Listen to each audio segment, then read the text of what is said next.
ठीक है, आज के मैच में सबसे पहले जो मुझे लग रहा है कि कोई गेंदें जो है वो डिफेंड होती हैं, क्या आपको लगता है कि ऐसी पॉसिबिलिटी है? क्योंकि पाकिस्तान के 4 लेजेंड्स वसीम अकरम, मोइन खान, मिसबाह हक और शुएब मलिक बहुत ज़्यादा रिस्क पोजीशन पे और बहुत ज़्यादा उन्होंने काम किया। सीम पोजीशन वो हाथ से निकलते ही आपको नज़र आता है, वो जब स्लोमो में दिखाते हैं जब ऐसे जा रहे हैं, ऐसे जाके ऐसे आ रहा है, वो सब नज़र आ रहा होता है उनकी पोजीशनों से। मोहम्मद यासिर कह रहे हैं, is there any chance that the Indian bowlers are getting a different cricket ball from the ICC that swings more than any other ball? I want to have the same thing these guys are having.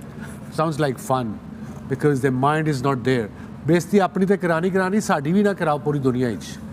But what a brilliant performance and what brilliant bowling that India did. मेरा ख्याल से इस world cup में सबसे पहली दफा ऐसा है कि इंडिया की बॉलिंग इतनी स्ट्रांग है। Indian are become like kind of Aussies, वो 90s के जो ऑजीज थे, yes. जो अपने इम्पैक्ट डालते हैं कि अगले मैच इनविंसिबल ऑस्ट्रेलिया, वो उनके टेल एंडर्स को डरा रहे हैं because this is an event, obviously bilateral नहीं है, तो उनके टेल एंडर्स से ज्यादा क्या वो साउथ अफ्रीका को ये मैसेज दे रहे हैं that we are coming and we have ruthless bowling. हमेशा बैटिंग जब हो रही होती है तो फिर जो प्लेयर्स खेल रहे हैं वो अच्छा खेल रहे होते हैं, मगर जहाँ इंडिया की बॉलिंग शुरू होती है और वहां पर हमने देखा है कि कुछ डीआरएस डिसीजन जो हैं वो भी इंडिया के फेवर में बहुत ज्यादा गए।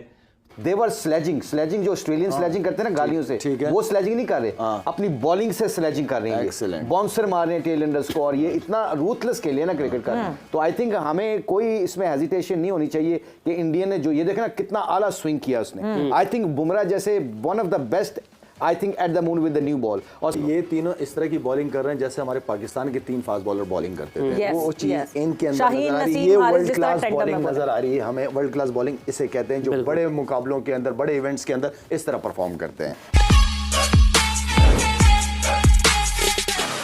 दोस्तों, भारत की उपलब्धियां पाकिस्तानियों को हजम करने में काफ़ी दिक्कत होती है।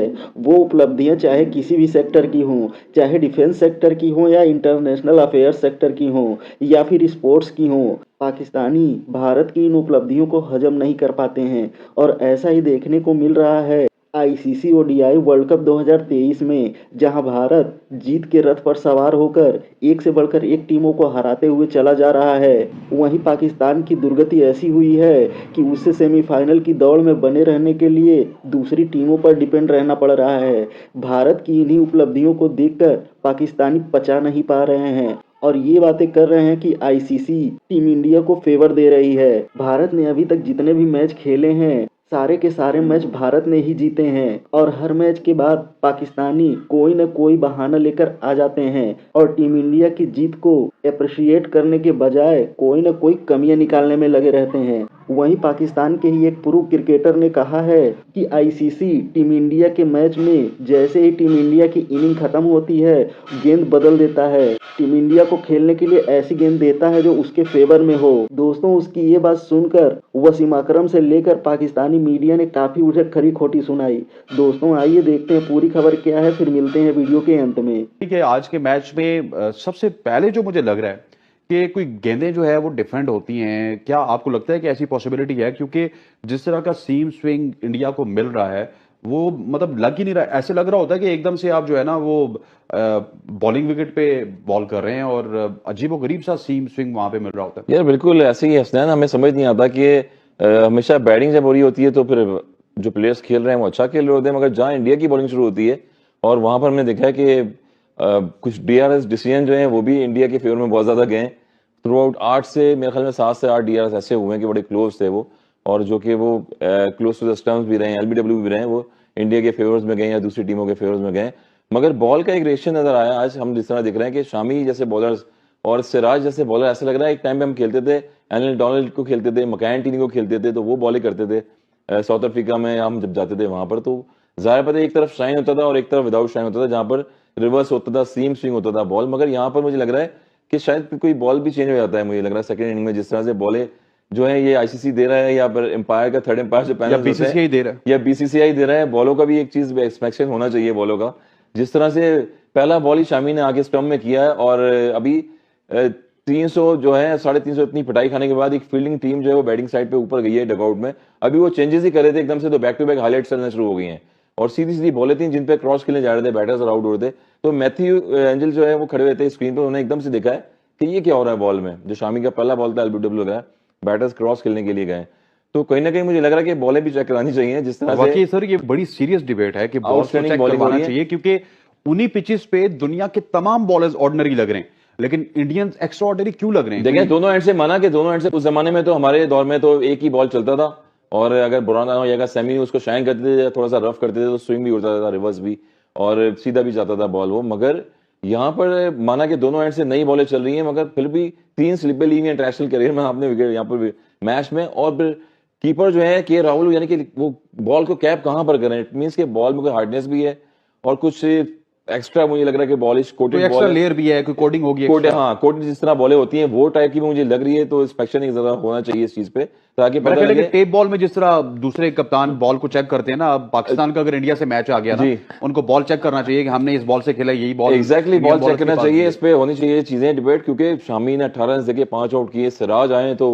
उन्होंने 3 आउट कर दिए हैं। तो मेरा मतलब है समझ नहीं आ रहा कि इंटरनेशनल प्लेयर बैटर्स खेल रहे हैं और सारे क्रॉस होते आउट हुए। कल के मैच में फिर देख लें, अगर न्यूजीलैंड का मैच देखें बीच में, उसमें भी थोड़ा सा क्रॉस जाते हुए बॉल एकदम से जो आगे वाला बॉल गिरता है वो गायब हो जाता है, समझ लें गुम हो जाता है वो। तो उसमें मुझे बड़ा एक थोड़ा सा शक शुबा लग रहे हैं, मेरे ख्याल में ये चीजें नोटेड होनी चाहिए। लाइन देखें, लेंथ देखें, वो टेस्ट लाइन वाली बॉलिंग कर रहे हैं, was a good catch actually और लुक्स वेरी इजी। शामी को क्रेडिट देखें, look at that bowling, area check करें, एरिया चेक करें आप। और ये जो मैं बॉलिंग कर रहा था कल, शायद हम बात पता क्या कर रहे थे अभी आपके आने से पहले, देवर स्लेजिंग जो ऑस्ट्रेलियन स्लेजिंग करते हैं ना गालियों से, वो स्लेजिंग नहीं कर रहे, अपनी बॉलिंग से स्लेजिंग कर रहे हैं, बाउंसर मार रहे हैं टेल एंडर्स को, और ये इतना रूथलेस खेले ना क्रिकेट का। तो आई थिंक हमें कोई इसमें हेजिटेशन नहीं होनी चाहिए कि इंडिया ने जो ये देखना कितना आला स्विंग किया उसने। आई थिंक बुमराह जैसे one of the best I think at the moon with the new ball, और सिराज और बुमराह और शामी तीनों की 140 प्लस से बॉलिंग कर रहे थे। ये तीनों इस तरह की बॉलिंग कर रहे हैं जैसे हमारे पाकिस्तान के 3 फास्ट बॉलर बॉलिंग करते थे। Yes, वो चीज yes. इनके अंदर शाहीन नजर आ रही है। नसीम, ये हारिस वर्ल्ड जिस क्लास तरह टेंडर बॉलिंग में नजर आ रही है हमें। वर्ल्ड क्लास बॉलिंग इसे कहते हैं जो बड़े मुकाबलों के अंदर, बड़े इवेंट्स के अंदर इस तरह परफॉर्म करते हैं। बट एक इंपॉर्टेंट चीज, हम इन तीनों फास्ट बॉलर्स की बात कर रहे हैं, ये तीनों फास्ट बॉलर्स इनके रेगुलर टेस्ट के बॉलर्स हैं। जब ये एक दिन में 25-26 ओवर्स डालते हैं तो ये 10 ओवर तो उनके लिए आप उनकी, जबकि शमी की आप बॉडी स्ट्रक्चर की जो भी बात करें, मगर फिटनेस का लेवल जो है दैट इज कमेंडेबल लाला। मतलब वजह फिटनेस क्यों अच्छी है इनकी, क्यों अच्छी लग रही है आपको? क्योंकि इनको सारा साल खिलाते नहीं है, इन्हें रेस्ट देते हैं साथ में, और उतना ही वर्कलोड डाला जाता है जितना वो संभाल सके। क्रिकेट इतनी ज्यादा हो गई है, फिटनेस का ख्याल रखना आपको, प्लेयर्स को सेव करना पड़ता है सवेरा। वही वाली बात है कि भाई हमारे पास होने चाहिए बेंच पे ऐसे लड़के, ना हो शाहीन उसकी जगह कोई और लड़का हो और वो भी उसी तरह का हो। तो इतना टैलेंट तो इस 25-30 करोड़ की आबादी है हमारी मुल्क की, इतना टैलेंट तो हम निकाल सकते हैं ना, है हमारे पास नीचे है टैलेंट, लेकिन जाया उसी तरीके से होता है। मसला ये है, प्रॉब्लम नीचे लेवल पे ग्रूमिंग की हम बातें करते रहे, नीचे लेवल पे जब तक ग्रूमिंग नहीं होगी मेंटली फिजिकली, जब तक ये अंदर वाले बंदे को बड़ा नहीं करेंगे, तो आपको तो लड़ाना, आपको तो बच्चों को लड़ाना सिखाना नीचे की उम्र से सीखना चाहिए। Indian are become like kind of Aussies, वो 90s के जो ऑजीज थे, जो अपने इम्पैक्ट डालते हैं कि अगले मैच, मतलब कि अगले जो बेचारे आखिरी 4 बैट्समैन है ना, वो अगले मैच में हमारे खिलाफ खेलने से पहले कह रहे शायद यार सब ड्रॉप ही कर दें क्योंकि उनके बाउंसर को कौन खेलेगा। सो ये ना देवर रूथलेस। और उसके साथ जो कल शर्मा का देखा है, शर्मा क्या कर रहा था, ही वाज वेरी सीरियस। और मैंने जब उनकी उसकी कन्वर्सेशन देख रहा था ना, जो बॉडी लैंग्वेज रीड करते हैं, I think they were more focused on the process। जो शामी ने सबसे अच्छा काम करके दिखाया है ना, शामी ने आके दोनों मैच में पंजे लगा दिए, दोनों मैच में उसने पंजे लगा दिए। उसने आगे जैसे ही मौका मिला है उसने आके अपने आप प्रूव कर दिया। जो उनका ठाकर था, वो ठाकर को उसको अभी उसकी बारी आनी है, क्योंकि उसने बता दिया कि जेन्युइन चीज जेन्युइन ही होती है। और उसके ऊपर सोने पे सुहागा दोनों की पेस, सिराज की, बुमराह की, सॉरी तीनों की, सिराज की, बुमराह की, आपकी, शामी की, सारों की 140 प्लस कल मैं देख रहा था। दोस्तों ये वही शाहिद अफरीदी है जो वर्ल्ड कप शुरू होने से पहले अपनी टीम को दुनिया की सबसे मजबूत टीम बता रहा था और ये कह रहा था कि उसका शाहीन शाह अफरीदी अकेले ही टीम इंडिया को धूल में मिला देगा। लेकिन अब उसके टोन बदल चुके हैं। इस वर्ल्ड कप में जहां भारत एक के बाद एक अपने सारे मैच जीतता ही जा रहा है, वहीं पाकिस्तान लगभग सेमीफाइनल की दौड़ से ही बाहर हो चुका है। यही सब देखकर अब शाहिद अफरीदी के भी सुर बदल चुके हैं और वो कहने पे मजबूर हो गया है कि टीम इंडिया ही दुनिया की सर्वश्रेष्ठ टीम है। दोस्तों वीडियो में अंत तक बने रहने के लिए धन्यवाद। मिलते हैं अगले वीडियो में।